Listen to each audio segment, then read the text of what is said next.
అమెరికాతో చేసుకున్న ఒప్పందాలు ఈ రోజు వరకు కూడా దానికి సంబంధించి ఒక ఎంఓయూ కానీ దీనికి సంబంధించి ఏ అగ్రిమెంట్ కూడా అమెరికా భారత్కు సంబంధించి కొత్త అగ్రిమెంట్స్ ఏవి రాలేదు.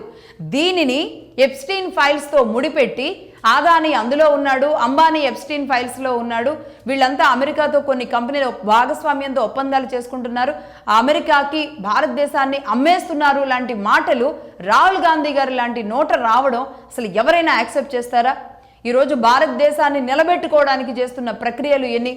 ఈరోజు పాకిస్తాన్ని విడగొట్టిన తీరు ఏ విధంగా చేశారు? ఆ తర్వాత బంగ్లాదేశ్లో అల్లర్లకి కారణం ఎవరయ్యారు? అనేక అంశాల్లో ఈరోజు ప్రతి దేశంతో మనకి పొసగకుండా మనం చేసుకుంటున్న ఎన్ని కష్టాలు ఈరోజు ఎదుర్కొంటూ ఉన్నాం. కాంగ్రెస్ పార్టీ నెహ్రూ గాంధీ సమయం నుంచి కూడా ఇదే జర్నలిజంలో ఎలా భారతదేశాన్ని ఎన్ని ఇబ్బందులు పెట్టారు, అది తెలిసి చేసినా తెలియక చేసినా ఈనాటికి ఆ భారాల్ని మనం మోస్తూ ఉన్నామని ఎన్ని విషయాలు చెప్పుకుంటూ వచ్చాం.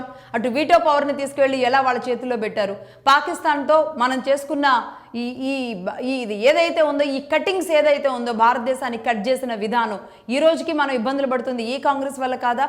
ఈ సమస్యలను ఎక్కడే మాట్లాడకుండా ఈరోజు మోడీ గారు భారతదేశంలో ఉన్న గొప్పవాళ్ళని, అది ఆదాని కానీ వీళ్ళని కానీ ప్రపంచ దేశాలకి మనం ఆర్థికంగా, మనం వ్యాపారులు ఎంత స్ట్రాంగ్గా ఉన్నారు, భారతదేశం ఎంత బలంగా ఉంది ఆర్థికంగా, వ్యాపారంగా, ఇక్కడున్న కంపెనీలు ఎలా ఉన్నాయి, మన అవసరాన్ని ప్రపంచ దేశాలకి తెలియజేసే విధంగా ముందుకు వెళుతుంటే మోడీ అన్న వ్యక్తి భారతదేశంలో వినబడకుండా ఉంటే చాలు అన్నట్టుగా మాట్లాడిన రాహుల్ గాంధీ గారి ప్రసంగం పార్లమెంట్లో నిన్న ఏదైతే ఉందో నిజంగా తలదించుకోవాలి.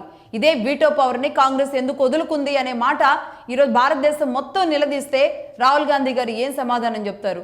పాకిస్తాన్తో మా సమస్యలన్నింటికీ కారణం మీరు చేసిన తలనొప్పులే అని అడిగితే గనక ఏం సమాధానం చెబుతారు?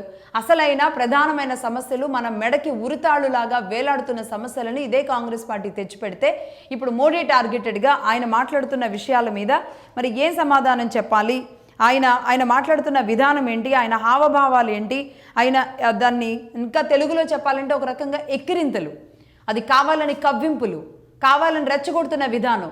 ఈరోజు బలం మాకు వచ్చింది అని బలం మాకు వస్తుంది అని చూయించుకోవడానికి ఏదో అసలు ఎవరు కూడా ఇప్పుడు భారతదేశంలో ఆ ఎప్స్టీన్ ఫైల్స్ గురించి ఒకసారి మాట్లాడదాం. ఈ ఎప్స్టీన్ ఫైల్స్ ఏంటి అంటే, ఒక జెఫ్రీ ఎప్స్టీన్ అనే ఒక బిలియనీరు ఒక 10 ఏళ్ల పాటు జైలుకి వెళ్ళొచ్చాడు.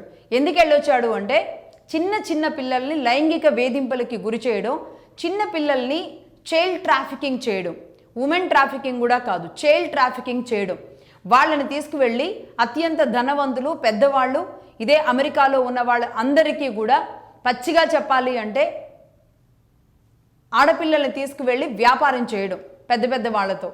దానిని పింప్ అంటారా లేదంటే ఇంకేదైనా పదం అంటారా? అలాంటి వ్యక్తి ఎప్స్టీన్ అనే వ్యక్తి, ఆ వ్యక్తి అతని మీద నేర నిరూపణ తరువాత అమెరికా 10 ఏళ్ల పాటు అతనికి జైలు శిక్ష వేసింది. ఆ తర్వాత బయటకు వచ్చాడు.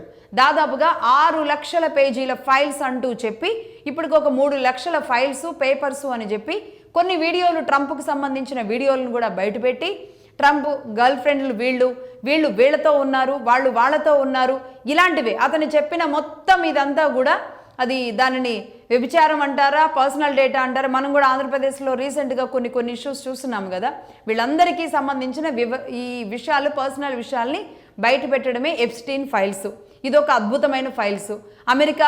అమెరికా తీసుకొచ్చింది కాబట్టి ఎప్స్టీన్ ఫైల్స్ని రాహుల్ గాంధీ గారు మన పార్లమెంట్లో వినిపిస్తున్నారు. అందులో మోడీ గారి పేరు ఎందుకు వచ్చింది, ఆదాని పేరు ఎందుకు వచ్చింది, లేదంటే ఆయన ఇంకొక ఎంపీ పేరు కూడా చెప్పారు. వీళ్ళందరి పేర్లు ఎందుకు వచ్చాయి అంటూ మాట్లాడుతున్న రాహుల్ గాంధీ గారు